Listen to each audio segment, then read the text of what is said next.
Meditation. Okay, welcome everyone to tonight's class, Making Friends with Ourselves.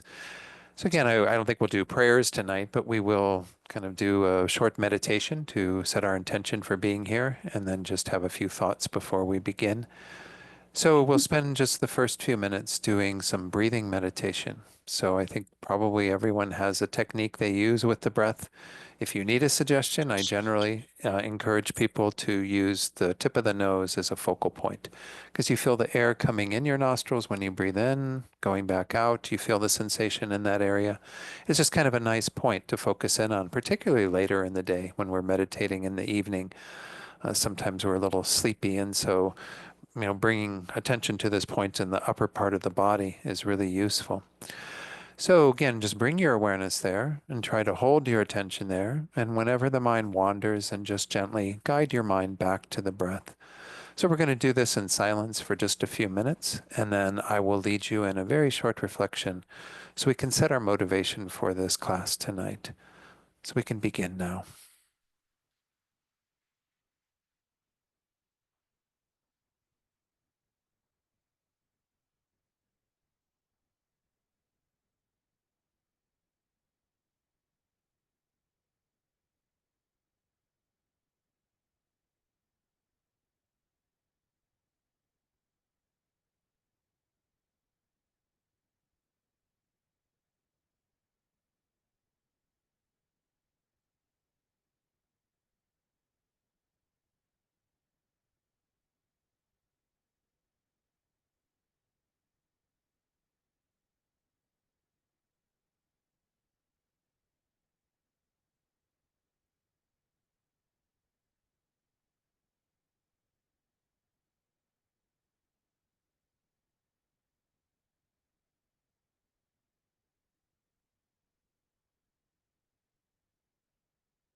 So now to set our motivation, I'd like you to just start with the thought of how you're taking care of yourself by being here tonight.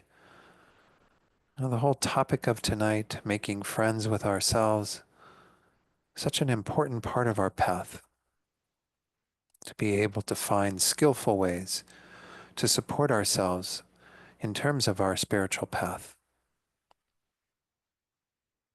So just really rejoice that you're here tonight with that kind of basic intention to learn more about how to be your own best friend, how to really care and nurture yourself as we do the work of the Buddhist path.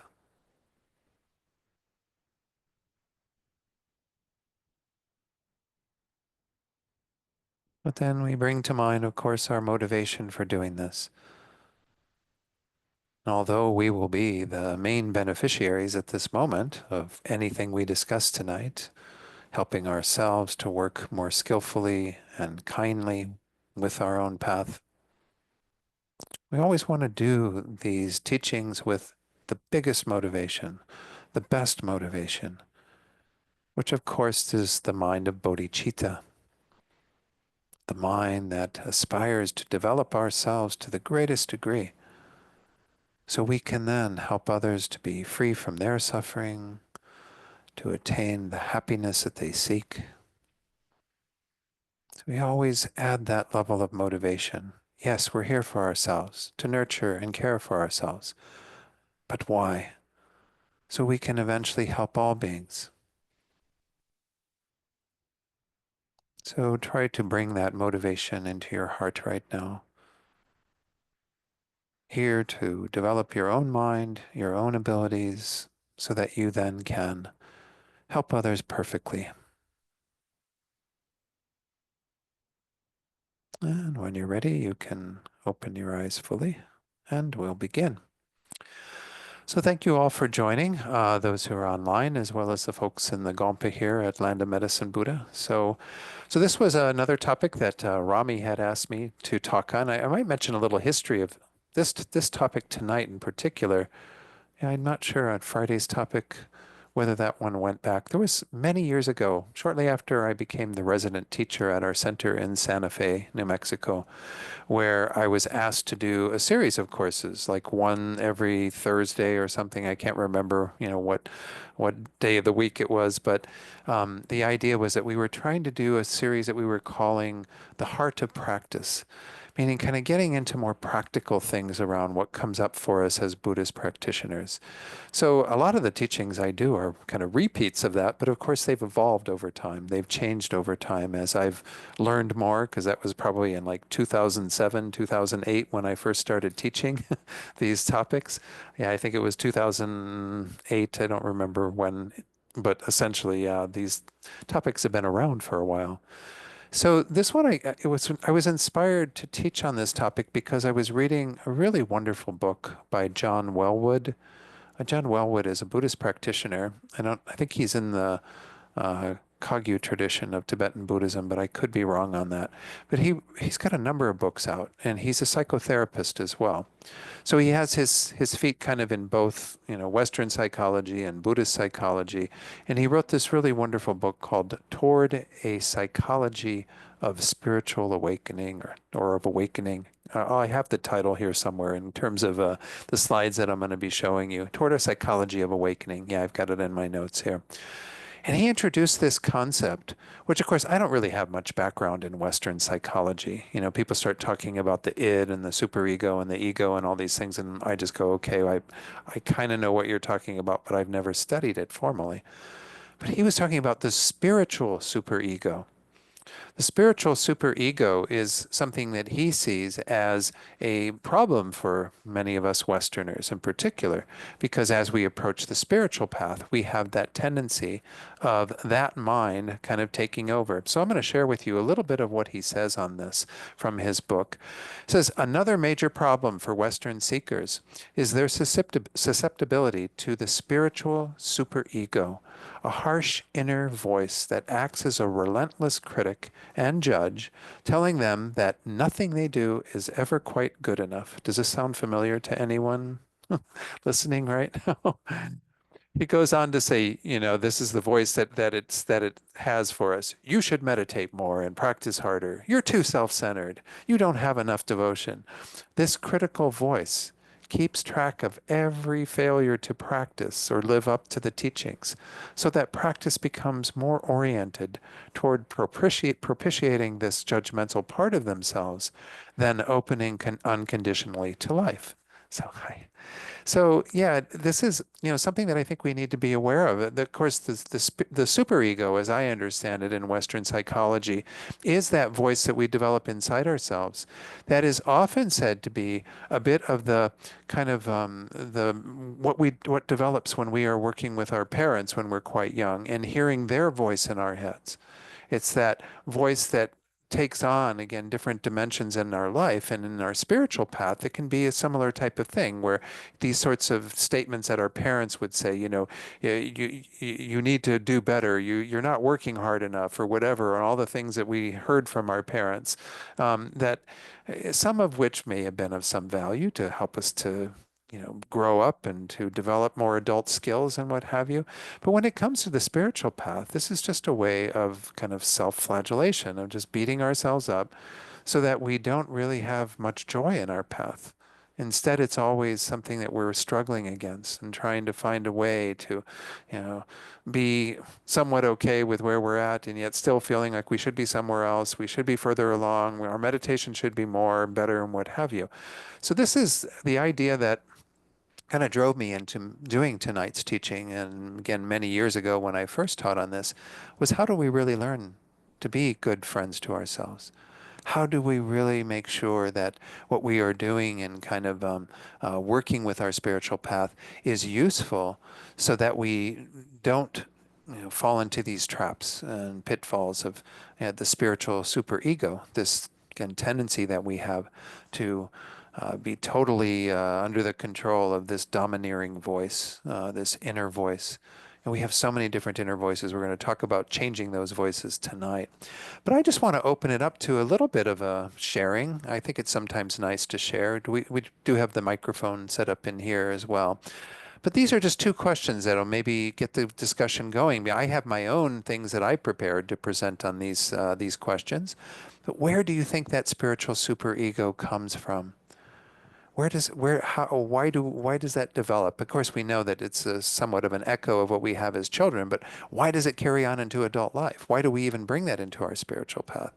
And then what factors really contribute to this self-critical mind? What are the things that maybe are adding to it that could be factors that help it to just kind of not go away, but rather to be furthered in our minds? So I'm just curious what people think in terms of those questions. Again, what are the factors that maybe play a role in terms of your own self-criticism and self-judgment? Um, we'll come to you, Teresa, in just a moment. I think Carol had her hand up here in the Gompa. Once we get the microphone cord unraveled, there we go. Thank you, Leah. You're doing a great job. Okay. Is it on? Yeah. Is it on? Yes, it is. Okay. Again, Don, for me, I can't separate the spiritual superego from daily living either. So Mm, it's not, for me, it's the same pattern, a continuum of how I approach life and spirituality. So it's not separate. So that critical voice, I'm not sure where it comes from. You could say sure. parenting, could be from other lives, could be Mm-hmm. karma, could be, but it is a common thread that enters all Mm-hmm. elements of my being. And so they're not separate They're per not really se. separate. I understand. No, thanks for sharing that. I think that's common for many of us. We find that we have those same patterns in terms of the way we beat ourselves up, just in terms of relationships or whatever it is that we endeavor. It doesn't have to do necessarily with spirituality. Yeah, Teresa, please, if you'd like to unmute, I think we'll be able to hear you then. Yeah, great. Can you hear me okay? Yes, we can. Oh, Wonderful. good. Okay. I think similar to Carol, although I would say that mine is like it's around self-doubt. Like I don't know how to Mm, do this. And so then I look to other people to how to do it. And definitely mm. I look to something that probably I can't even reach or accomplish. And I think I have to do that and then I'll be doing it right. And something, I've done many months of solitary retreat now, and something that really came to me in solitary retreat Mm, is that I do actually know what's best for me. I do know what works best for me. And I oh, just good. forgot that. And for me, that feels like a lot of that spiritual superego. I don't know what's best for me. You tell me what I'm supposed to do. Sort of, I don't know, maybe growing up in a Judeo-Christian background, you tell me how I'm going to go to heaven or do the right thing, and then looking Right. around me at other people and how they're doing it. And so a lot Uh, of self-doubt. Good, good. No, thank you for sharing all that, Teresa. Because I think that's a part of it too, is, we do tend to kind of follow those patterns, and until we actually start looking at them and saying, if you spend some time in retreat and you kind of get into more of a flow of every day is wrapped around working with your spirituality, that maybe then you begin to tear it apart and say, yeah, what is that all about? And how can I act in my own best interest? But it's definitely there as a factor. Um, so thank you for sharing that, your insights from that. Anyone else, anything that you think contributes to it that, yeah, Bob, please. Yeah, I think you can hear me. I think Yes. like somebody, like in my case, that came up through like a very academic setting Mm. where you have to do these different steps. You got to accomplish this, got to succeed in this. And now here in Buddhism, we have the stages of the path, which is almost like a map. It's like, well, how far along am I on this path? Have I accomplished this first step, before I go to the next one? And Yeah. it becomes another accomplishment trip. Yes, that's a big one, that we just, yeah, I think that we have to kind of meet the next goal and meet the next goal. And then to what Teresa was saying, then we look at these beings who are probably way further beyond ourselves, and there's really no template for where we need to be and where what we need to be working on. So it can compound it sometimes because it's the one thing I hope I don't discourage too many people who are new to the Dharma, but this is a difficult path. There is without a doubt a lot to work on and meditate on and realize. And it's not something where you can just go to one teaching or even a year of teachings or something and then voila, you get it all and it's all done. It definitely takes a lot of stamina, a lot of steadfastness, and just continuing to do the work. So that's just the nature of the path. So, again, how to work with that fact, we'll talk about that a bit tonight. But yeah, thanks for sharing that as well, Bob.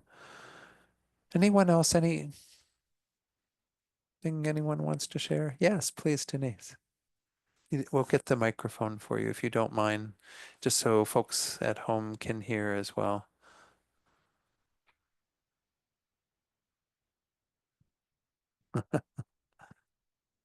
Well, this I- Is it on? I'm not sure.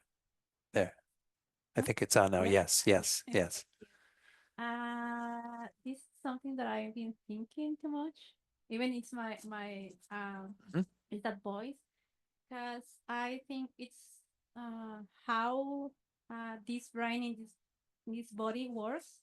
mhm. Like for example, I'm thinking it's the kind of assumptions that I made as a child Uh-huh. without knowing how the words works, and just I made assumptions, and for example, that voice was your fault, Hmm. or something like that. Then it's that inner voice. It's like something that Hmm. that keep repeating that the same words.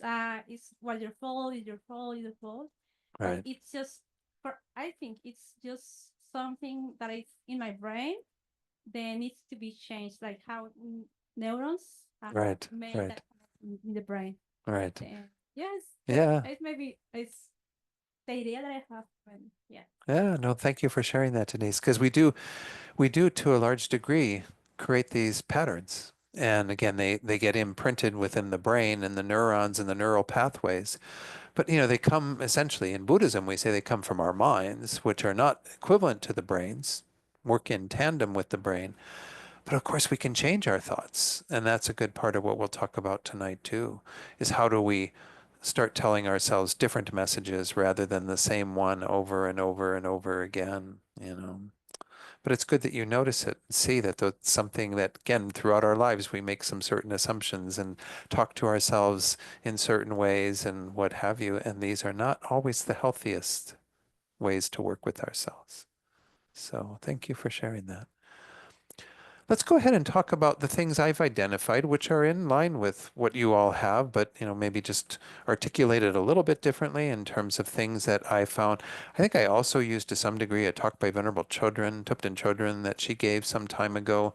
But I've got 5 things that I want to go through in terms of the first part of it, identifying where I think a lot of this not treating ourselves so well comes from in terms of our spirituality or spiritual superego. But then I want to address each of these and talk about what are the things that we would do to address these, if these are how you would identify your own problems with not taking good care of yourself spiritually. The very first one is misunderstanding the nature of a spiritual path and what we're really undertaking in our practice. And this is some of what you all alluded to, is that we are talking about essentially really changing a whole direction in our lives.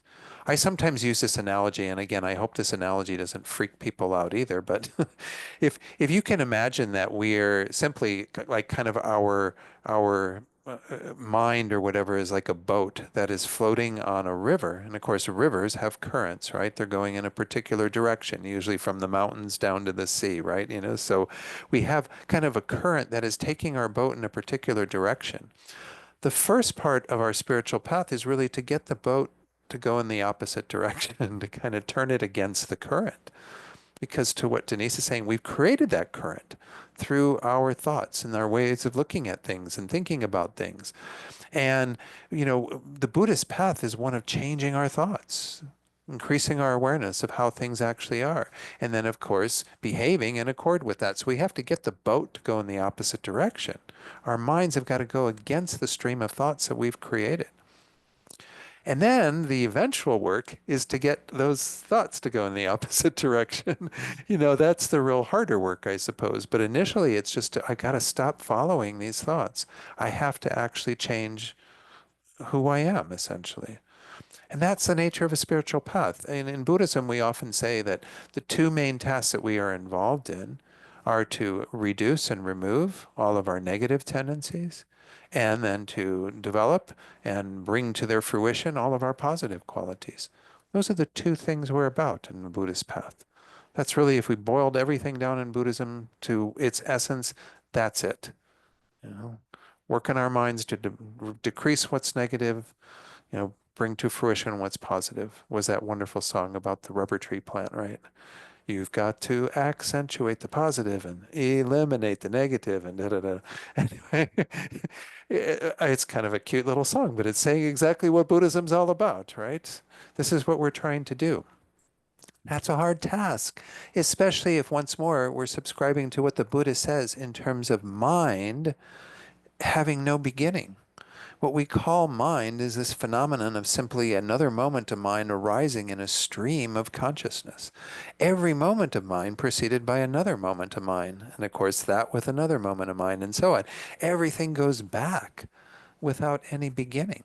So everything that we have that's kind of polluting our minds right now is stuff we've had since beginningless time.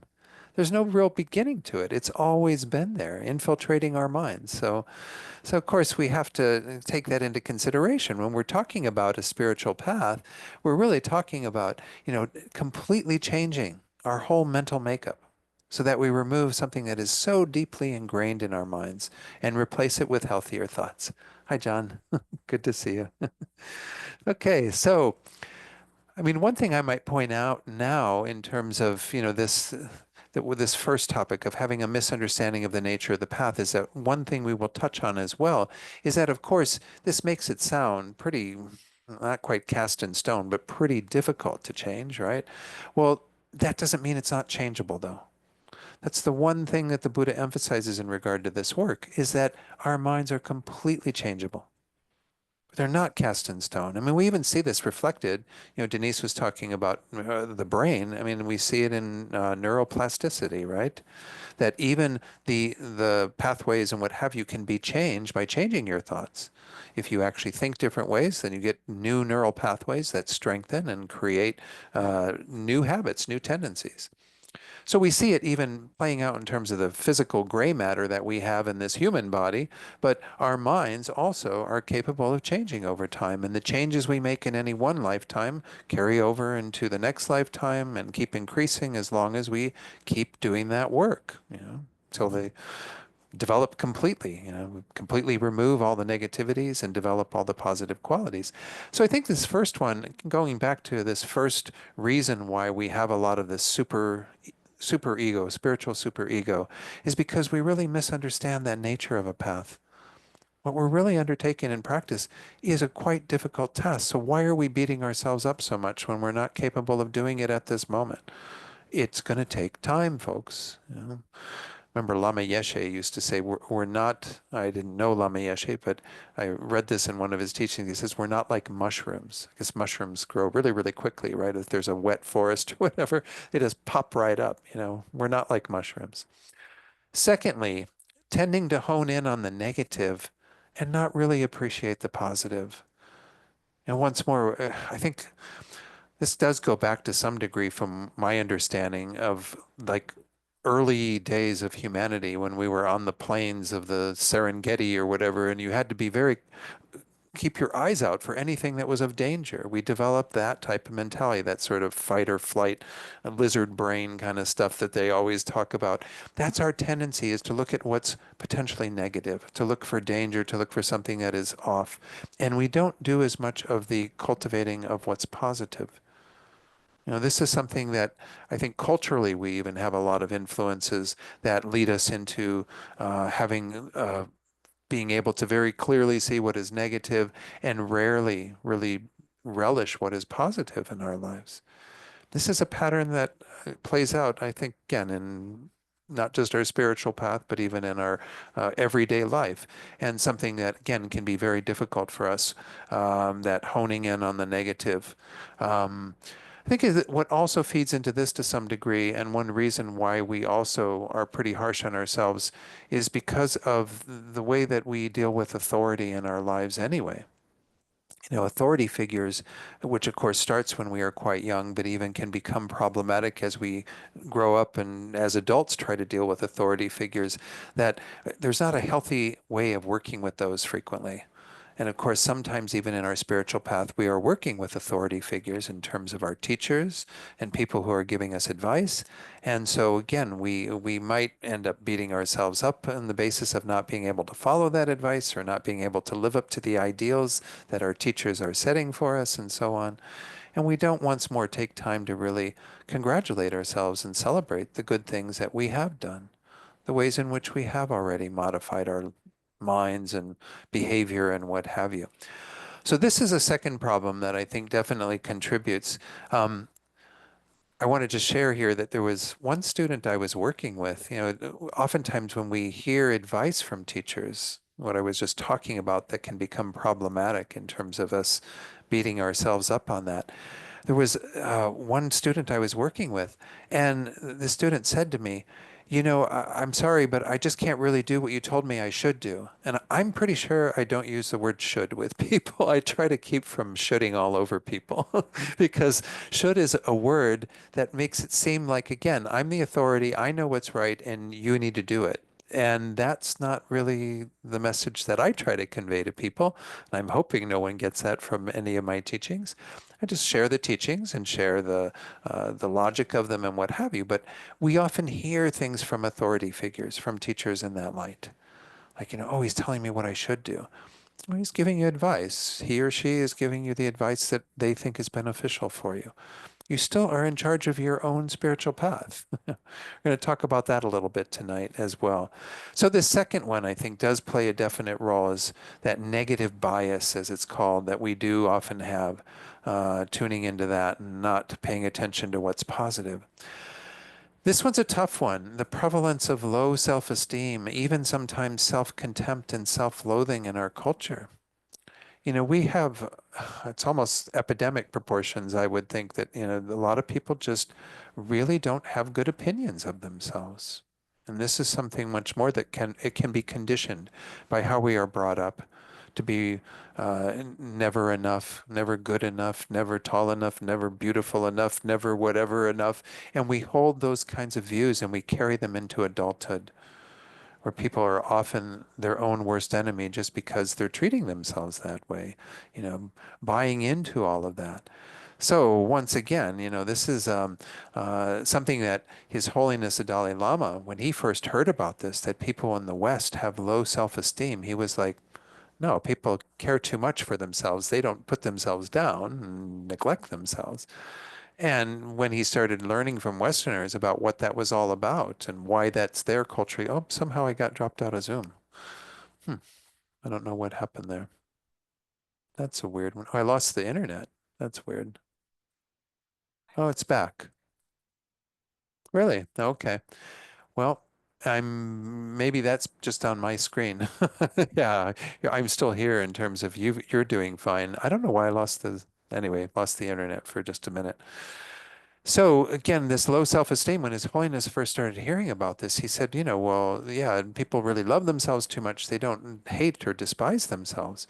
And then when he started hearing about it, he said, well, actually, I think it's the same mind, but it's just kind of perverted in, or somehow we get it kind of upside down, and we treat ourselves in a poor way with this low self-esteem, but it's still all around ourselves. Holding ourselves is more important. So we'll talk about that. And of course, one of the antidotes to that is where we are really able to kind of break out of that mold, and to really see again how we can have a better view of ourselves, to really again embrace ourselves with a little more love and compassion. Treating ourselves that way is really so sad. I do work certainly with a lot of people individually who deal with this issue of low self-esteem, because I think, again, it's something that is pretty cultural in the West, not so much in the East. His Holiness was quite shocked to hear this, that this is a problem for Westerners. The fourth one is confusion about the Mahayana path, which is, of course, the path in Tibetan Buddhism, Zen Buddhism, Chan Buddhism of China, and so on, many of these traditions in kind of Northern Asia, particularly regarding altruism and the nature of compassion. When we start dealing with compassion in the Buddhist path, we often are kind of thinking in terms of compassion for others and forgetting about compassion for ourselves. And of course, this is something that is going to be addressed by a lot of what I'm doing tonight, of really trying to help plant the seeds for us to have more self-compassion, to really tend to ourselves in a compassionate way. Because that's the main answer to that. If we have any confusion, we are definitely still a part of this mind of compassion, without a doubt. This tendency, though, to be focused on others and think others are so important and I have to take care of them and I can't take care of myself. I mean, I've even heard some teachers in our tradition say things like this attitude of you have to take care of yourself first before you can take care of others is like self-centered. Well, if we're hearing that, well, the way I look at it, even that mind of bodhicitta that we were cultivating as our motivation, the mind that wishes to become a Buddha so we can benefit others, that's a mind that takes care of ourselves so we can take care of others. So I have some issue with that really being a distortion of what the Buddha taught. He taught definitely that we have to tend to ourselves if we're ever going to benefit others. And that's why His Holiness talks about being wisely selfish. How we actually care for ourselves is caring for others, and in the process caring for ourselves and making sure that we don't take anyone out of the equation. It's, caring for ourselves and caring for others. So again, I'll get into that in more detail, but I do think that there's a lot of confusion that people have on that when they come especially to teachings in Tibetan Buddhism and the Mahayana path, thinking somehow it means that they've got to relegate themselves to the dirt under the shoes of somebody and everyone else is, to be tended to like they're gold or something. We have to treat everyone like they're gold, ourselves included. Okay, and then the fifth one, a little bit of this came up in some of your comments, judging and comparing ourselves and others, thus making the spiritual path into a competition. Where, and that can be part two of what was brought up, by Bob about, all the different things that we have to realize and the realizations that we're kind of next down the road, and, we're trying to achieve this in some sort of structure of trying to get to the goal as quickly as possible or what have you. And this is a tendency, again, that is going to be problematic. It's not a competition.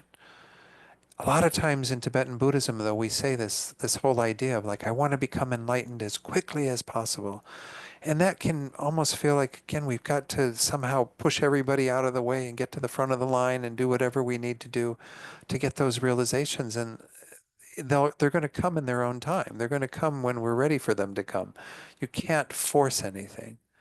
So this is a tough one to deal with to some degree too, is not making it into a competition, not making it into something that is actually going to be detrimental to our path. I have a little cartoon I want to show on this. I think that's the next slide. I found this really cute when I saw it on the internet. This is what that mind's all about. Like we see other people's spiritual journey in like, oh, they're just going continually upward, maybe a little down here or there, but they're on this total upward trajectory. But our spiritual journey we see as this mess of, where in the heck are we? And are we getting anywhere? And we're just drowning practically, and so again, everyone's going to proceed at their own level and their own due to their own dispositions and what have you. So we'll take a look at the antidotes to that, but this is a tendency that really can get in the way. So, what does the alternative to this spiritual superego look like? What is it that we're trying to cultivate that will be the antidote to that? And I want to share two quotes here. And one comes from a wonderful Buddhist teacher who's also a psychotherapist. His name is Rob Priest. Rob Priest used to come to the Bay Area somewhat frequently. He lives in England. I never had a chance to meet him, but he's a longtime student of Lama Yeshe's, Lama Zopa's. And he's done a lot of really wonderful books. He has a book called The Wisdom of Imperfection. Many of you know the phrase, the perfection of wisdom. This is the wisdom of imperfection. So, that's, of course, part of this mentality too, right? That we think we need to be perfect, that we need to kind of embody perfection.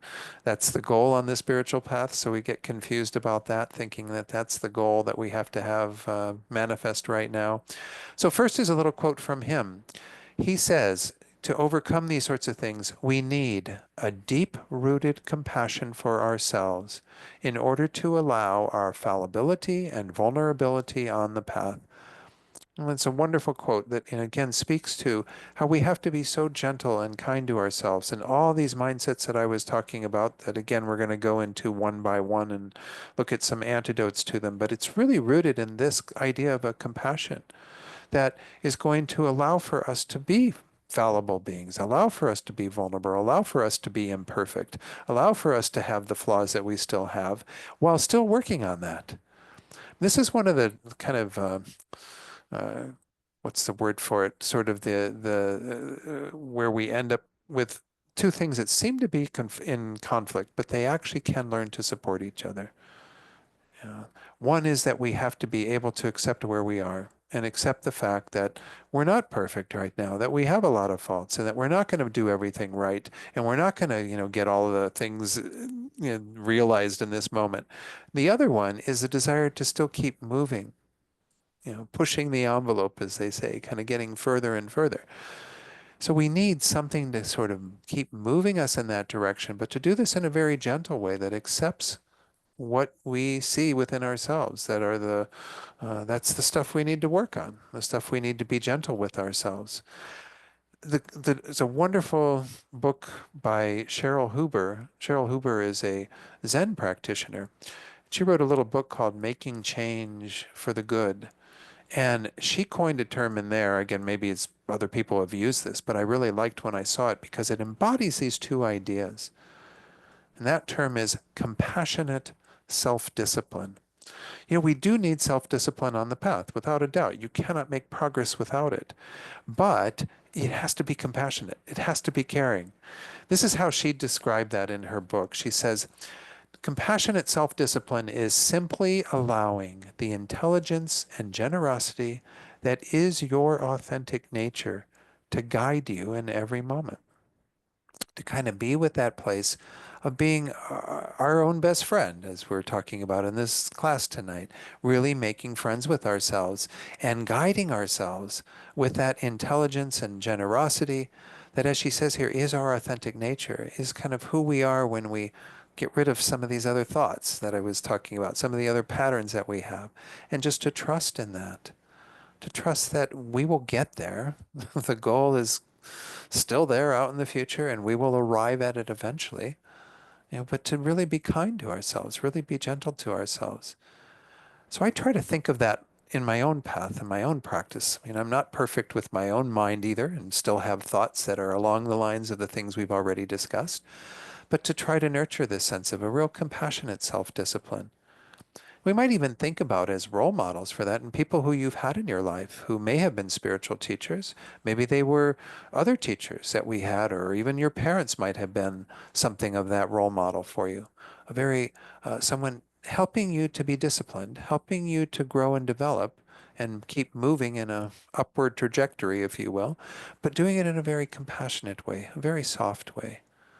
Something that again acknowledges that we're not perfect yet. I mean, a lot of times when we think back to language our parents use towards us that we've adopted towards ourselves, perhaps in an unhealthy way, a lot of that, once more, is not so compassionate. It was meant to be disciplining. It was meant to be kind of getting us to do what we needed to do according to our parents' view of us, but it was not done perhaps in the most skillful way. And if you had a very compassionate, kind parent, well, then that's wonderful. You can think of them as a role model. But it is useful to think about, what do I really need? And what is, if I see some embodiments of that in my world, well, then how can I be that for myself? How can I start to nurture myself in the way that I was nurtured by others in that compassionate vein? So this is the idea behind this. This is what I'm calling the, alternative to the spiritual superego, the voice that will be more beneficial for us, of this compassionate self-discipline. Um, Sometimes we even bristle at the word discipline because we have such a strong aversion to the way that we've been brought up around that. But we do need discipline on the path. How are we going to change without some sort of guidelines and things that we're trying to encourage ourselves to move in a particular direction? So let's move on to the next part, where we're really going to take a look at each of these five that I've highlighted and talk about what steps would we take to address our situation, to really reverse those, to do something that will be, again, much more friendly towards ourselves, much more kind and compassionate towards ourselves. As it says there in the second bullet point there, how can we become our own best friend on the spiritual path, rather than getting in the way of our own spiritual progress and practice? So the very first one, again, I've put the point in the upper part there. The first one was misunderstanding the nature of a spiritual path and what we're really undertaking in this practice. The very first point that I'm bringing up here has to do with being clear about what we're actually trying to do in our practice. I mentioned this earlier, that we are really about changing our minds so completely. Often I use the example of our mind being like a bed of soil.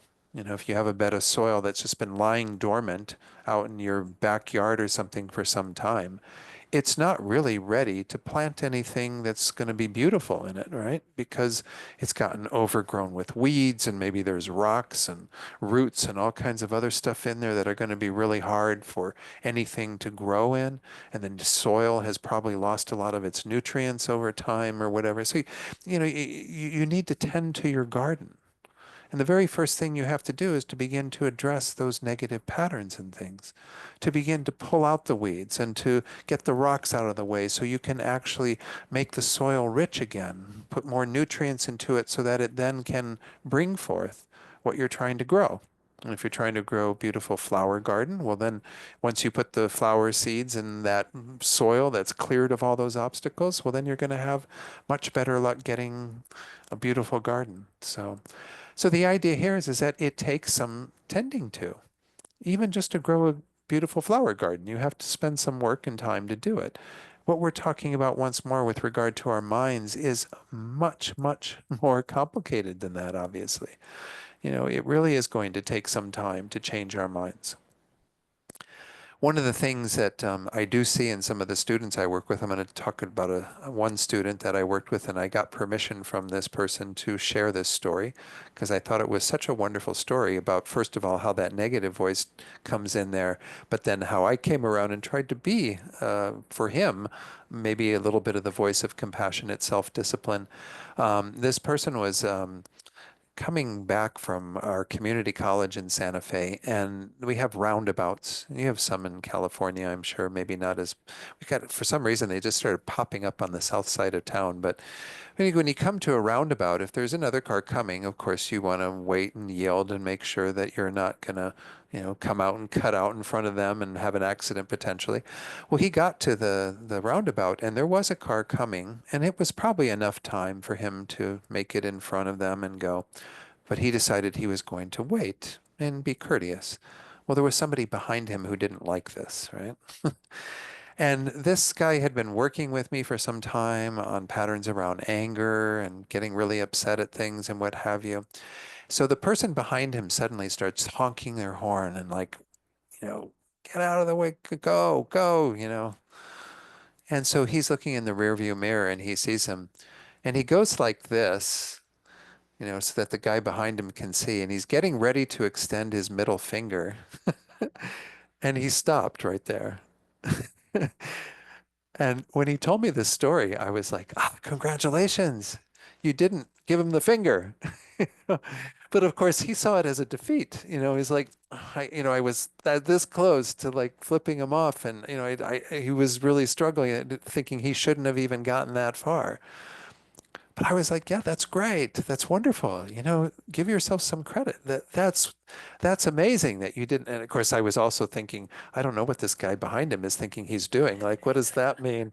And maybe this guy even imagined a middle finger there because he was used to seeing it, perhaps. But we have to tend to ourselves in a very gentle way and recognize that any progress we make is good progress, is worthwhile to, kind of relish and enjoy. We're going to talk about that even a little bit more later, but that's the nature of our path, right? It takes a while to change our minds.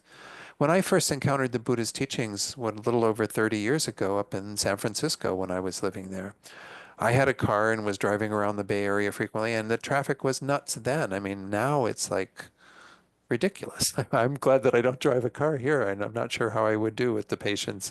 I realized that with these teachings, I needed to be more attentive to my mind. I needed to be more in control so that I wasn't honking at people when they cut in front of me or, doing whatever. And so I was noticing with myself that I was catching it after the fact. I'd already have done the horn honking and, yelling at people, and then I'd go, oh, wow, I stepped in it again. I just did that again. That's the nature of our minds. We can't get it right away. If we had a little switch back here, we can like reprogram ourselves, no more anger while I'm driving, and then it would be fine. But that just doesn't work that way. So again, we have to really be tending to ourselves in regard to this first point by reminding ourselves of the nature of this path, what it is we're actually trying to do in our practice.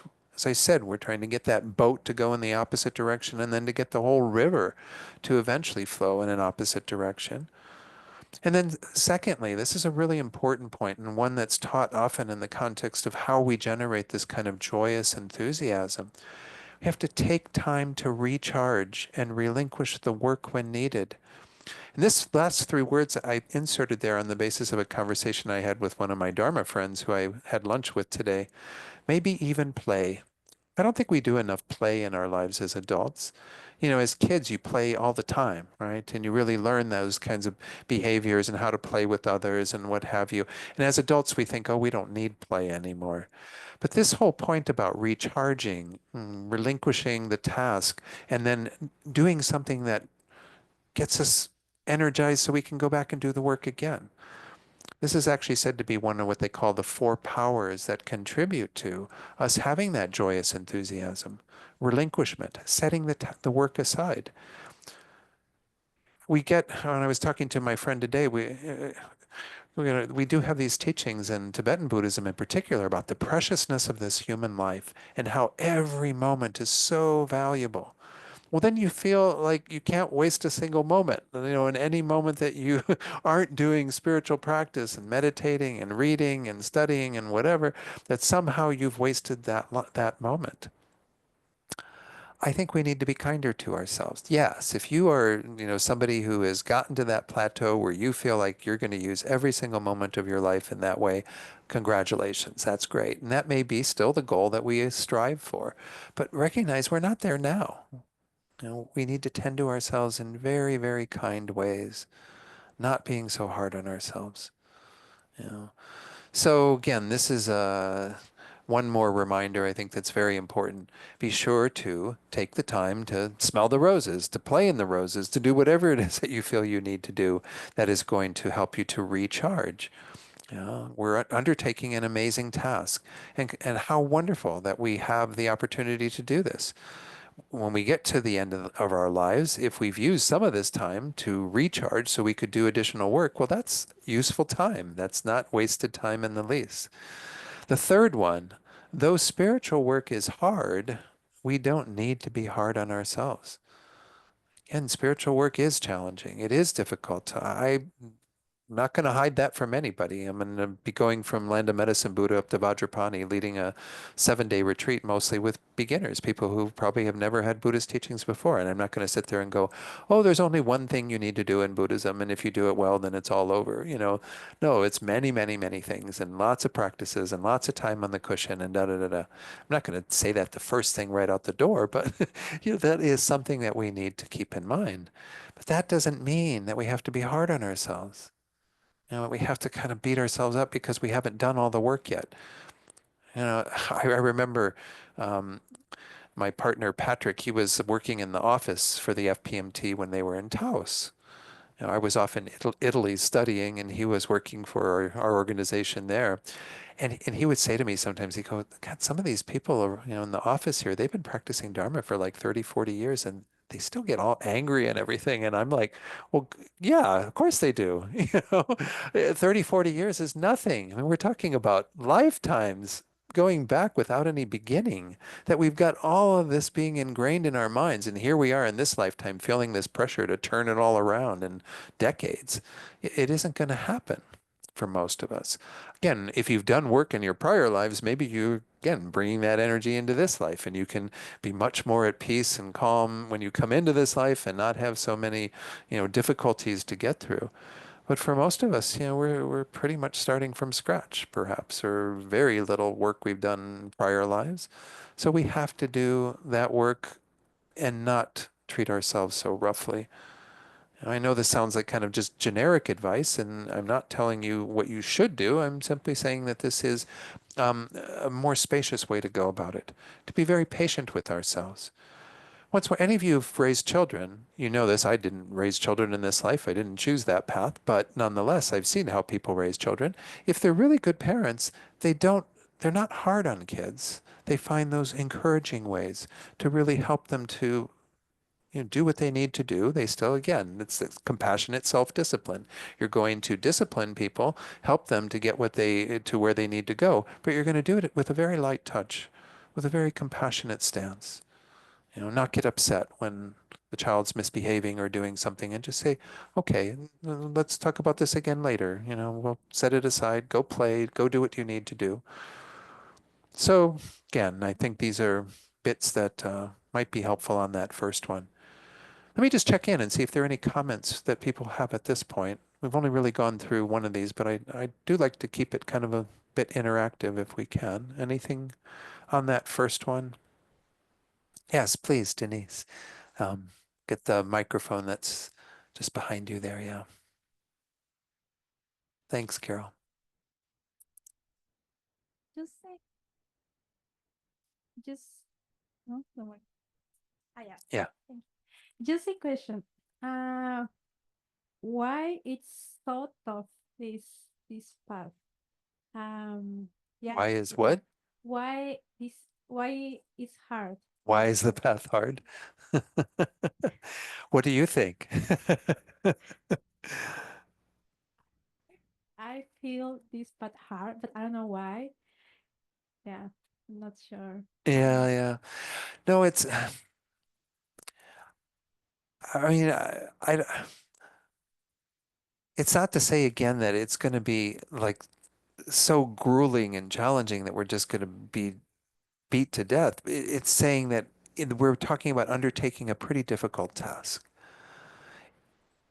Within the Buddhist understanding, I mean, I've already talked about this a little bit, but if we have these patterns and ways that we've been thinking that are ingrained for lifetimes, I mean, you were talking about kind of the brain of this life and patterns, but if in this life we've already gotten patterns that we feel somewhat habitual, that we do more frequently, that are not so good, well, then if we're talking about things that go back without any beginning, we've just created a rather large force of things that needs to be overcome. I mean, I think that's part of what makes it so hard or difficult is that we're not dealing with just like changing our thoughts based on what we thought about yesterday and now we're thinking something different.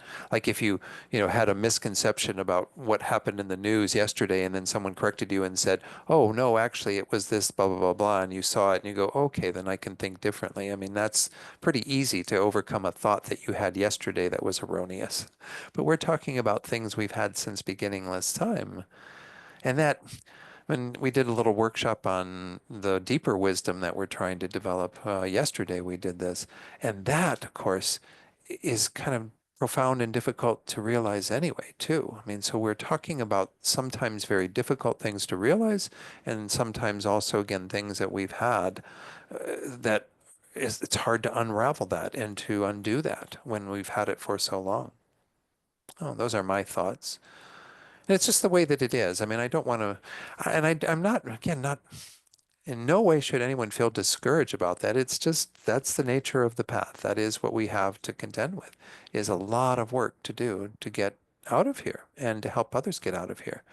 But there are many things that help us with that. And again, that's what we're going to go into in the rest of tonight too, to some degree. The things that will actually be encouraging for us and help us to develop more stamina, more ability to overcome those things. So, Thank you. oh, Yeah, I thanks, guess Denise. knowing the nature of this, it's like Yeah. it's good to know. Thank you so much. Okay, sure, Denise. Thank you for the question. Yeah.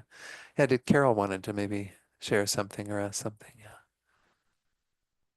Thank you very much. I'm glad you brought. I really appreciate that you brought up some of your thoughts about why the spiritual, that super ego gets in the way. I forget, but it's very much a core part of me is the anti-authoritarian. I don't Mhm. like authority. I don't like being told what to do. I don't.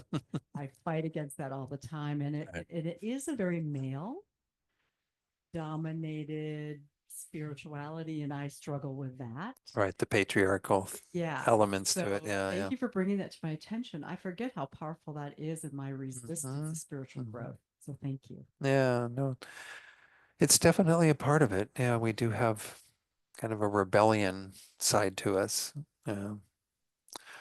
Let's carry on then. Thank you for these points. Again, if there's other questions or comments people want to make, there'll be another opportunity, at least one. I try to do one after each of these. I don't want to spend too much time on each of them, but yet, um, you know, talk about them somewhat. The second problem that I think is contributing to this spiritual superego, tending to hone in on the negative and not appreciate the positive. One antidote to that, one thing, is regularly engaging in the practice of rejoicing, bringing in joy and celebration. Once more, I don't think we do enough of really looking at the positive side of things and the work that we have done. Sometimes it seems like it's so subtle that if I think about myself 30 years ago, am I that different than what I was 30 years ago? Well, yeah, actually, if I start thinking about it, I can find a lot of things that are quite different in regard to me. I want to share a little quote here from Pema Chodron, her book, The Places That Scare You. She talks about some of these slogans that come out of the mind training tradition, Lojong tradition, Geshe Chikawa's text. It says, always maintain only a joyful mind is one of the mind training slogans. This might sound like an impossible aspiration. As one man said to me, always is a very long time. Yet, as we train in unblocking, oh, I should have gotten rid of that little part. It's on the next slide. Yet, as we train in unblocking our basic goodness, we'll find that every moment contains the free flowing openness and warmth that characterize unlimited joy. This is the path we take in cultivating joy, learning not to armor our basic goodness, learning to appreciate what we have. Again, really focus on what is more positive, what brings joy, rejoicing, bringing joy into our lives by looking at the progress we have made. Whoops. And then she concludes that by saying, most of the time, we don't do this. Rather than appreciate where we are, we continually struggle and nurture our dissatisfaction. It's like trying to get the flowers to grow by pouring cement on the garden, which works very neatly with my little flower analogy, right? I mean, are you going to get the flowers of your mind to grow by throwing cement on your garden? No, I don't think so. So, this idea of rejoicing is a practice that is really important in our path. And oftentimes we, think about rejoicing in others, but we start with always rejoicing in ourselves. Rejoice in the good things that you do in this life and have done in this life that are part of your spiritual path, that show the good nature that you have. I was talking earlier, this idea that we can all develop our minds into this final state. That's what we call our Buddha nature. And our Buddha nature is essentially everything that is positive, compassion, kindness, patience. All of these things are sort of resonant with that nature. They're not defeated by, all of these other delusions and everything. They are in touch with who we are at our deepest level. This is like what we want to bring to the forefront and continue to remove what's obscuring it and be more and more in touch with that inner goodness that we all have. That's what essentially our Buddha nature is. And the process is the same two things I talked about. Remove everything that is negative, that's obscuring it, take all the rocks and weeds out of the garden, and then tend to and nurture the flowers. And that will arise naturally because that's the very nature of our minds. So we have to somewhat trust in that and rejoice in that and rejoice in anything that is a part of the process of unveiling that and being more in tune with our deeper nature. Again, Pema Chodron mentions of, I think, what was the exact quote that she had there where she was talking about our basic goodness, I think was the phrase that she used. But the idea is that our basic, yeah, there it was. Yet as we train in unblocking our basic goodness is essentially this whole idea of our Buddha nature. It's the fundamental nature of our minds that we can trust in, that is there. And I think we feel more naturally kind of in harmony with ourselves and others when we are in touch with those states of mind, when we are compassionate, when we are kind, when we are gentle with others and so on. So again, trust that that is there and rejoice in all the efforts that you make, and don't throw cement on your garden, and it doesn't do any good. Focusing on the negative and beating ourselves up because we haven't done these certain things or achieved certain realizations, and just be kind to yourself. Okay, also two more things that might help with this number 2 to get away from honing in on the negative and focus more on positive. When addressing our faults, do so in a more balanced way, acknowledging our qualities and progress as well. I mean, this is like, again, once more, how would you talk to a child? If a child is beating themselves up because they're not playing the piano as well as they'd like to after studying it for, a couple of years or something, you'd say, no, look at the things that you have done and look at the pieces of music that you can play well and so on. And yes, let's keep working on helping you to be able to play these more complex pieces. And so you find this kind of compassionate way of acknowledging what we have done and helping to nurture the movement forward.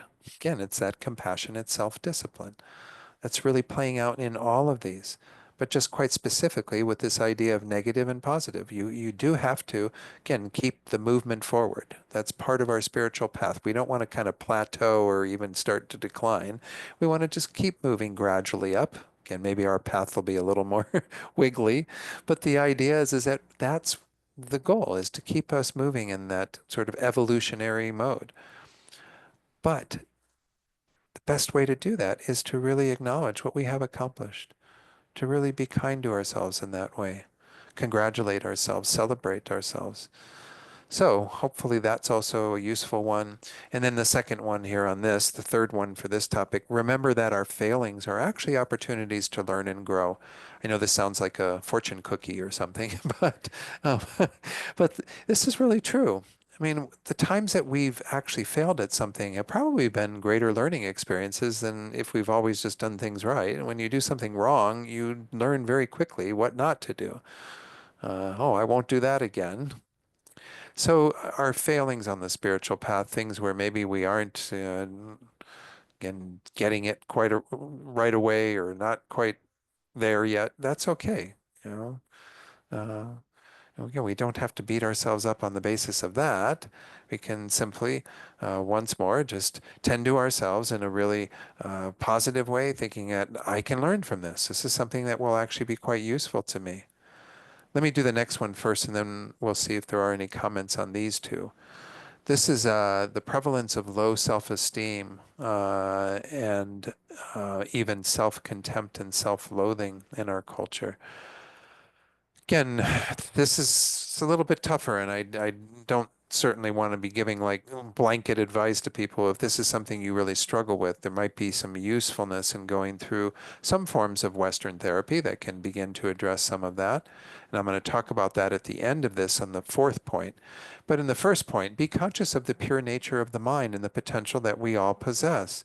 They say that one of the most uplifting things we can meditate on if we are feeling kind of down on ourselves is that Buddha nature, is that we are fundamentally pure and good. I mean, I grew up Catholic and I didn't get that message in the Catholic tradition. I mean, I got the message that we were all stained with original sin from the very beginning and we needed someone outside of ourselves, Jesus Christ, to, remove that stain, to die for our sins and what have you. So it made me feel kind of like, yeah, I'm not such a good person. I'm going to naturally just go into being a sinner and somebody who misbehaves or whatever.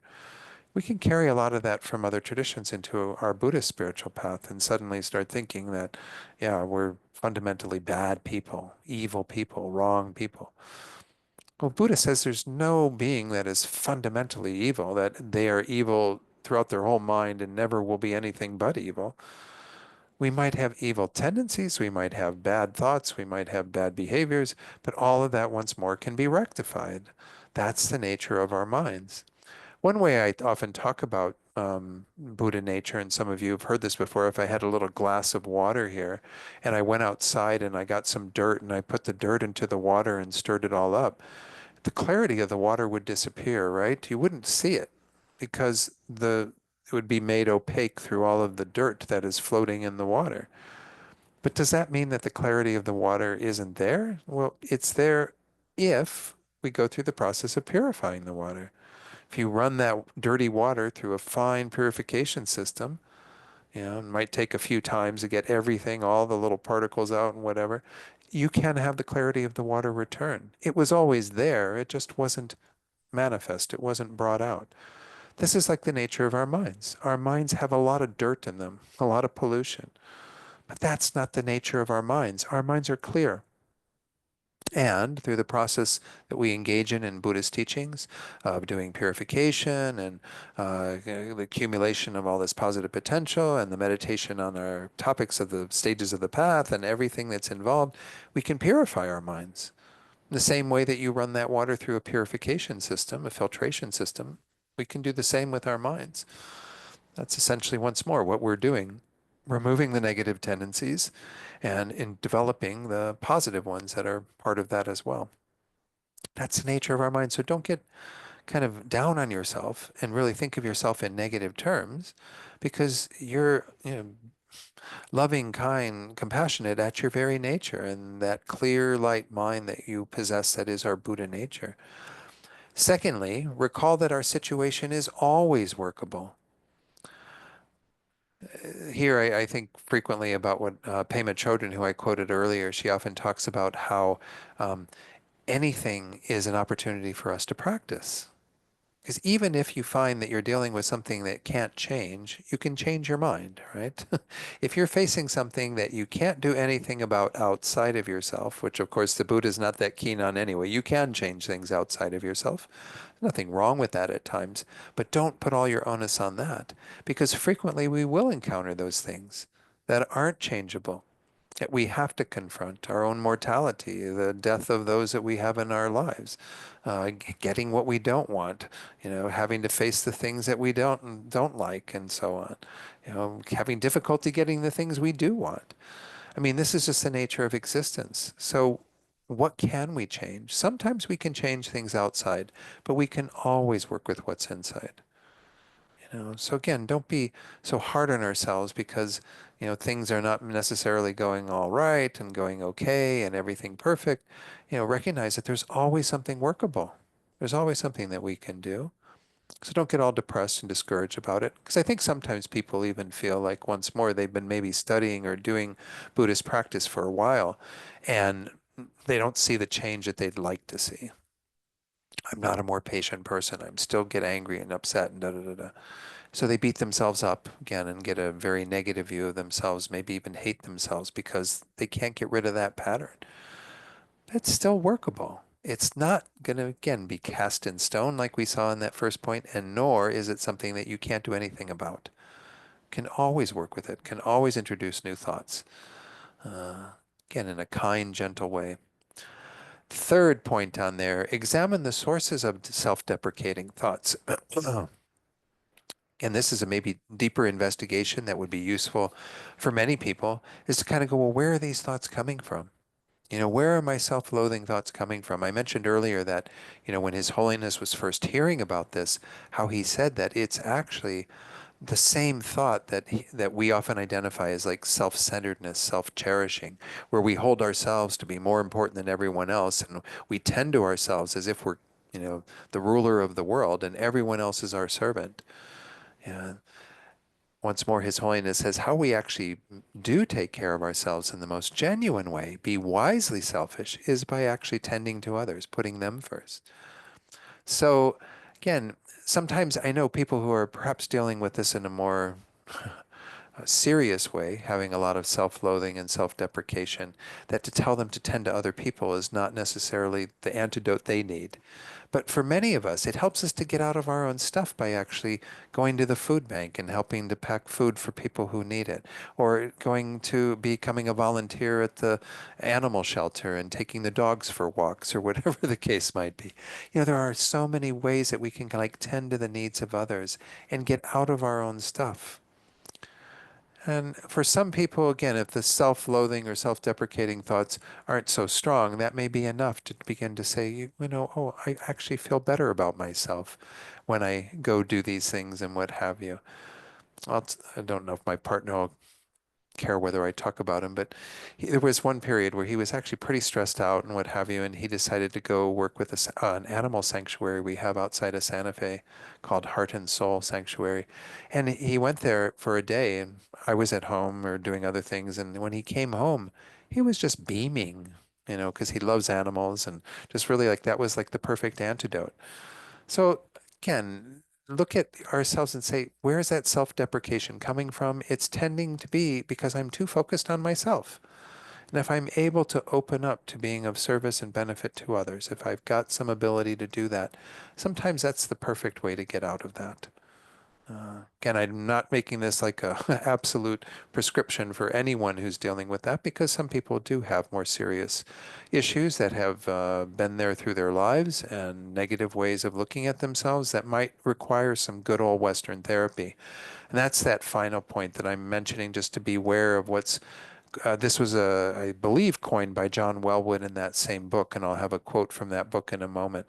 This concept that's called spiritual bypassing, which is the tendency we have to not do some of that work, sometimes in a Western therapy setting. Buddhism and Western therapy actually work quite nice in tandem. Western therapy has different goals than Buddhist therapy or Buddhist psychology and all the things that we do, around our own, being our own therapist and tending to our own minds. We've got a much different goal we're trying to achieve. But Western therapy does teach many techniques that can be quite useful. In fact, this whole cognitive behavioral therapy, Venerable Rabina said the Buddha was the first cognitive behavioral therapist. That's where you kind of are more aware of the behaviors that you're engaging in and the thoughts that are driving them and what have you. I mean, this is what Buddhism is all about, essentially, and Western therapy has now adopted that as a very profound way of working with our minds. If you do not attend to those things and you do what's called spiritual bypassing, which is where you just jump over those things and just neglect them to get to these more higher ways of working with these heavy duty spiritual concepts, then those things are going to come back to haunt you. You're not going to really do the work that you need to do. I'm going to show you how he describes spiritual bypassing, gives it a little more uh, richer way of talking about it than I just did.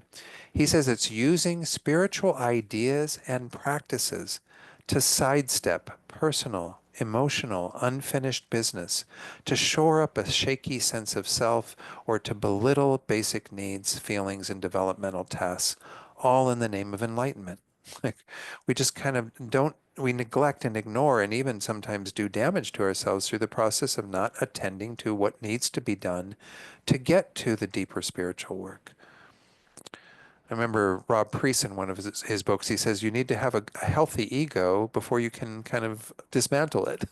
Buddhism is very much about dismantling so many of the incorrect conceptions we have that are embedded in the sense of ego and what have you, but you have to have a healthy sense of ego, a healthy sense of self to start with. He says when people use spiritual practice to try to compensate for low self-esteem, social alienation, or emotional problems, they corrupt the true nature of spiritual practice.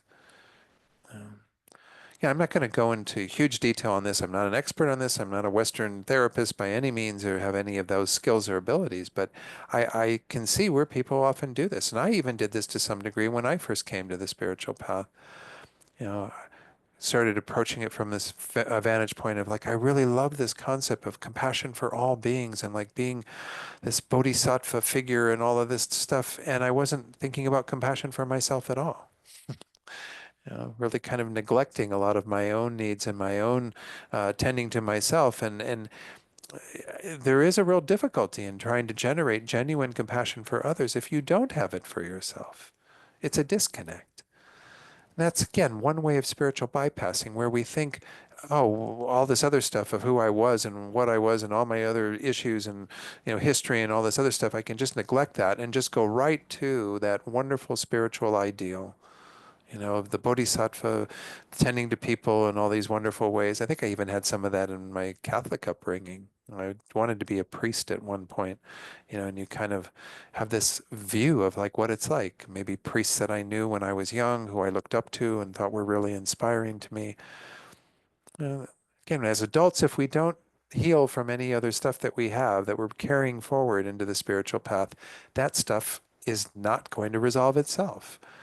So I'm always very generous in telling people that if they feel like these are issues that are still there, there might be some benefit to doing some good old Western therapy and really working with a good therapist, and then coming to Buddhism with a renewed sense of, what is it that I can do to take that to even higher degrees then? But if you don't tend to the stuff that you have been carrying around for some years or maybe for most of this lifetime, I think it's very, very hard to just go, you know, straight into Buddhism and find these amazing ideals. They're very inspiring and wonderful, but they're going to be complicated if you don't take care of that stuff.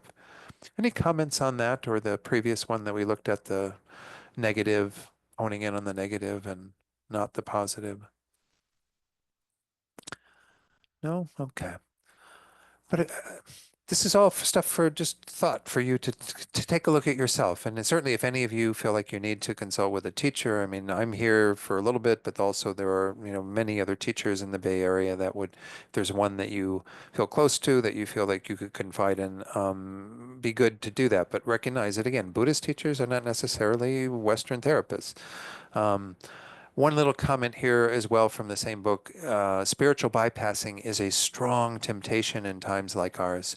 When achieving what were once ordinary developmental landmarks, earning a livelihood through dignified, meaningful work, raising a family, sustaining a long-term intimate relationship, belonging to a larger social community, has become increasingly difficult and elusive. So sometimes like we just want to skirt over all those other lifetime things and go right to this, oh, I'm just going to become like a meditation master up in the mountains and whatever. Yet when people use spirituality to cover up their difficulties with functioning in the modern world, their spiritual practice remains in a separate compartment, unintegrated with the rest of their life.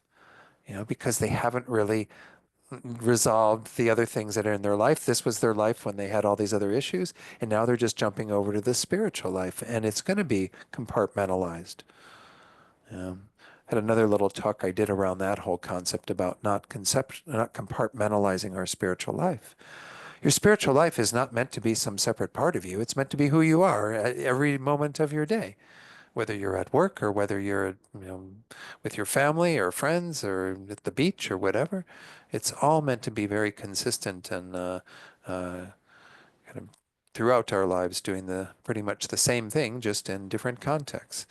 Always working with our minds, always, trying to do what we can to practice our spirituality. Number 4, this kind of confusion about the Mahayana path, especially not tending to ourselves with self-compassion, Remember that compassion in the Mahayana includes self-compassion. I mentioned this earlier, so I'm not going to talk about it so much. But then practicing self-compassion is essential in addressing all of these sources of the spiritual superego. I mean, we really do have to tend to ourselves in a very loving, kind, compassionate way. I saw this at the Garden of a Thousand Buddhas when I was teaching at the center in Missoula, Montana. It's outside of Missoula, and it's a beautiful place to go if you're ever up that way. And there was a plaque with this quote on it from the Buddha. You can search throughout the entire universe for someone who is more deserving of your love and affection than you are yourself, and that person is not to be found anywhere.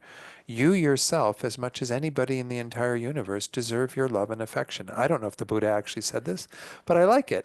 And it's not, I mean, it reinforces what I said earlier about it's not selfish to say that. It's really just to acknowledge that you are as worthy of love and compassion as anyone else. We are all worthy of love and compassion. But once more, to think it's about everyone else and not about me, that's a fault. So I'm going to do just a real quick run through of a few things that Kristen Neff says. I might skip a few of these because we're running out of time, but she first starts talking about in her book self-compassion. She's a researcher who has done a lot around self-compassion, and so you might check out her book or some of her website where she has a lot of resources. Compassion, she says, involves the recognition and clear seeing of suffering. That's, of course, a key part of it. We have to be open to seeing our own suffering, our own faults, our own flaws, as well as others. But here she's talking about it mostly from the vantage point of just what it is in general. Secondly, it also involves feelings of kindness for people who are suffering, so that the desire to help, to ameliorate suffering, emerges. And then third, finally, compassion involves recognizing our shared human condition, flawed and fragile as it is. So we, again, embrace everyone in our imperfection. Self-compassion, by definition, involves the same qualities, she says. It requires that we stop to recognize our own suffering. We can't be moved by our own pain if we don't even acknowledge that it exists in the first place. You know?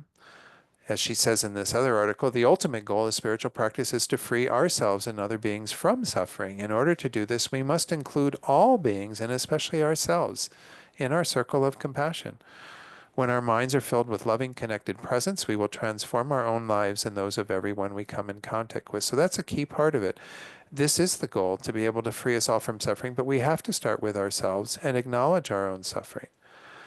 So she says, as I've defined it, self-compassion entails three core components. First, self-kindness, that we be gentle and understanding with ourselves rather than harshly critical and judgmental. Second, recognition of our common humanity, feeling connected with others in the experience of life rather than feeling isolated and alienated by our suffering. And third, it requires mindfulness, that we hold our experience in balanced awareness rather than ignoring our pain or exaggerating it. We must achieve and combine these three essential elements in order to be truly self-compassionate. So I'm going to skip over some of the other things that she says, but essentially she does have a wonderful little practice, and I'll send that along to Leah with the slides from tonight. And I'll leave in some of the slides that I'm not covering, but she has a practice that's called a self-compassion break. I'm just going to go over it really briefly because I think it's really very nice and I use it sometimes and it's really quite effective. First, if you're having a really difficult time, just think about, and she uses this idea of looking back on it, but you can use it in the moment. If you're having a really difficult time, something that's bringing you some level of suffering, the first step is to just acknowledge it in a very kind way. Say, this is difficult for me. This is a really hard place for me to be right now. Whatever language works in talking to yourself, to just validate your own suffering. Oftentimes that's a form of spiritual bypassing we do too, is we just, oh, forget my suffering. It doesn't matter. I'm just going to go right to taking care of other beings. You know, it's okay to acknowledge your own suffering, your own grief, your own difficulties. We all have those. That's the second step. It's part of our shared humanity. You know, no one gets out of here without some suffering and anguish and pain and grief and loss and everything else that's entailed in being a human being. So acknowledge that that's part of the greater condition that we all find ourselves in, our shared humanity. And then third, with that real kindness and even a sense of mindfulness, we tend to ourselves with thoughts that are really very nurturing for us, where we, think, may you be free of this suffering. May you find some peace in this moment. May you not have to experience this again. Whatever it is that you want to say to yourself. And part of what's in the slides is this idea that we do a lot more critical self-talk usually. And what we have to do through this practice is in that third step, really change that. Oftentimes when we're really feeling down, we kind of beat ourselves up and say, what do you get over it. It's not a big deal or whatever. Or we might, beat ourselves up in other ways. She points out that if we were to actually talk to our friends in the way we talk to ourselves, we wouldn't have any friends because they would all be running away because we're saying such negative things to them. We say a lot of negative stuff with ourselves and we just let it slide. We just think it's perfectly fine. We have to learn to be much kinder to ourselves.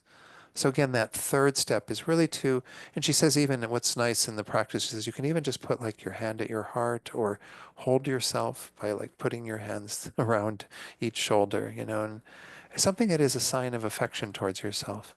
And then just really use these thoughts to be just like a loving, kind, compassionate, caring parent saying, oh, I'm sorry that you're going through this. I hope it gets better for you and whatever.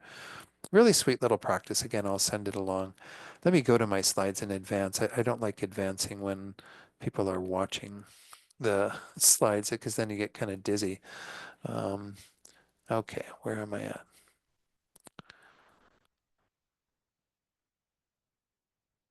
Okay. Let me just put that on the slide. I may have to go back to this and actually come out of that. Let's see. Because, oh no, it went out of it naturally. Okay, good. All right, go back to the slideshow. So this is essentially the last little bit that I had on compassion for ourselves, very similar to what I was talking about in this self-compassion break that Kristen Neff put together. You can give yourself kindness and care, absolutely. There's nothing wrong with that, caring for yourself, self-care. We get this idea in Mahayana Buddhism that that's self-cherishing. We're caring for ourselves because we are tending to our suffering and wanting to be able to benefit others. That's about, you know, the sum of it. It's compassion, compassionate care for ourselves so we can compassionately care for others.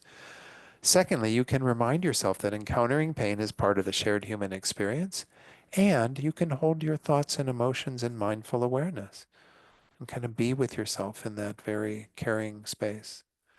Engaging in any one of those three components of self-compassion when confronting difficult feelings will then make it easier to engage the others.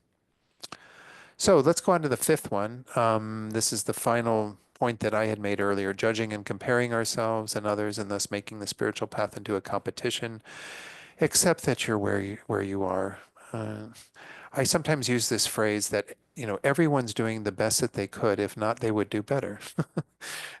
Now, again, the footnote to that is that we can do better over time. Don't get me wrong. That's again that self-discipline. We need to keep moving in that direction, but we have to be willing to accept ourselves where we are.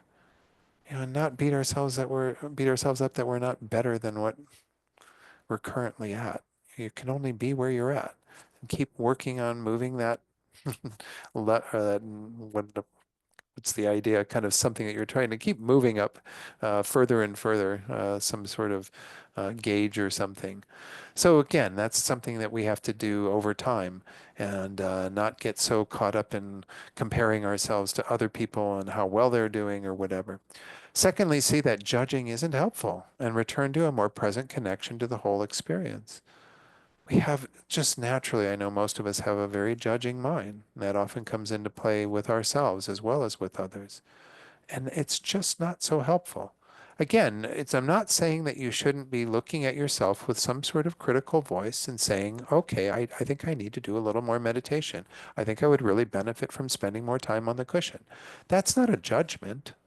That's some good, healthy advice that you're giving to yourself based on analyzing what it is that you need to support your spiritual path. Nothing wrong with that.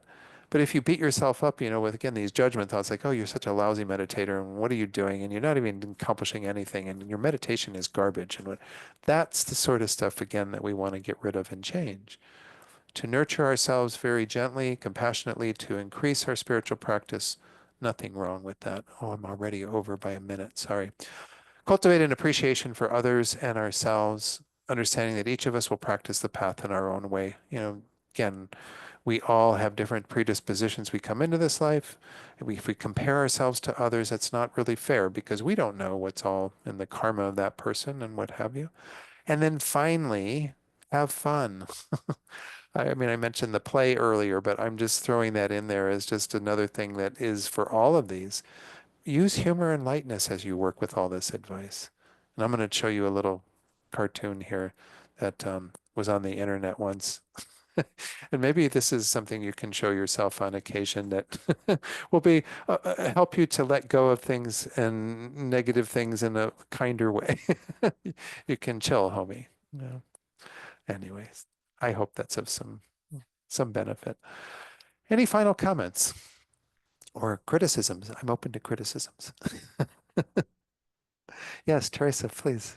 Make a quick comment. I was in a class with Charik Lama, Uh-huh. I think last week. I can't remember. He asked the question, why do we meditate? And somebody said, to calm the hell down. And so That's a he good kept one. saying that over and over. Okay, wait, I need to calm the hell down. Anyway, I thought that was bringing some play to it. We'll make it into an anagram. CTHD. CTHD. Yeah, that's a good one. Yeah, Charklama is very, very sweet. So, yeah, Bob said lots of very kind and helpful advice. Good. I'm glad to hear that. Again, and any time I present things, I'm really just throwing tools out and things that I found through my investigation and study and my own practice. And I'm hoping that, again, what's of I presented is of use. If there are some things that you don't find so useful or that you think aren't where you're at, that's perfectly fine. That's once more why I like giving something like the slides of this presentation so that you might find, well, I really need to work on one, but I don't think the other ones are such a big issue for me. Well, then you do that. But if you do find something else coming up later, you can go back to the slides and say, what was that Don said about making friends with yourselves? So I don't know. Hoping it's of some benefit. Let's do just a few thoughts and any other final comments from anyone? I don't want to. Oh, you're welcome. Good. Yes, Teresa, please. Sorry, I just have one more quick one. Please. A Buddhist teacher that I love is Tara Brach. And Yeah. she, like Kristen Neff, I love Kristen Neff too, but Tara Brach has a process called RAIN. Yes, You know, I've it heard stands of for. this. Anyway, Yeah. that process I have found very, I love the self-compassion break, but for some reason the RAIN just works Mm. really well for me. Yeah. Yeah, it's what recognize the A. I don't know it so well. Allow. Allow. Investigate is the I Yeah. think. Yeah. And then N is Nurture. nurture. Anyway, there's some books that she's written on that, and I think there's other teachers that use that technique as well. Jack Kornfield, maybe. I don't remember, but I know it's in her book called Radical Compassion. I know it's presented there, and maybe even in the other one she did. Is it Emotional Alchemy or something like that? I don't know. Maybe that's not her book. Maybe I'm thinking of a different book. Not sure. Anyway, she's a wonderful teacher, absolutely. So whatever tools work. We need as many tools as we can get, as far as I'm concerned. So I hope some of what I presented will be a tool that you can use. Let's just have some thoughts of dedication. We won't do a dedication prayer, but through everything that we've done, just gathering here together tonight, this last hour and a half, all the thoughts we've had, all the words we've shared, everything that has kind of happened in this hour and a half, we had with that motivation, we had that motivation of bodhicitta at the beginning, wishing for it to be something that contributed to our own development so that we could then help others. So we now dedicate for that result. Through what we've done, may we be able to accomplish Buddhahood and then lead all beings to that same state, to the full development of their potential. We also dedicate so that this mind of bodhicitta will continue to grow and develop and never decline in the least. We also dedicate for our very precious teachers, especially His Holiness the Dalai Lama, who we need in this world. So may he have good health, long life, continue to be a benefit to beings in so many ways. And then also for Lama Zopa Rinpoche, our spiritual director, to be reborn very, very quickly so we can benefit from his incarnation again. And then lastly, we dedicate for all the beings we're holding in our hearts, including ourselves. There's nothing wrong with dedicating for ourselves. That if we're going through a particularly difficult time, dedicate that you may be free from that suffering. just like thinking about others that we have in our lives who are going through difficult times, suffering, what have you. We send that positive energy to those beings, ourself included, and think that through the cause of this, all beings have been free of their suffering. And also through that, may beings also find the happiness that they seek. We can end there with that wonderful thought of all beings accomplishing their ultimate welfare. Thank you all very much. Again, I've got one more teaching here at Land of Medicine Buddha. Time goes by so quickly, but I'll be back on Wednesday night for staying sane in trying times. Does that sound like what we're dealing with? Anyway, I hope to see some of you back for that. But thank you all for joining tonight. Thank you, Leah, and the team here for hosting, and everyone for coming. All right, be well. Okay, bye-bye.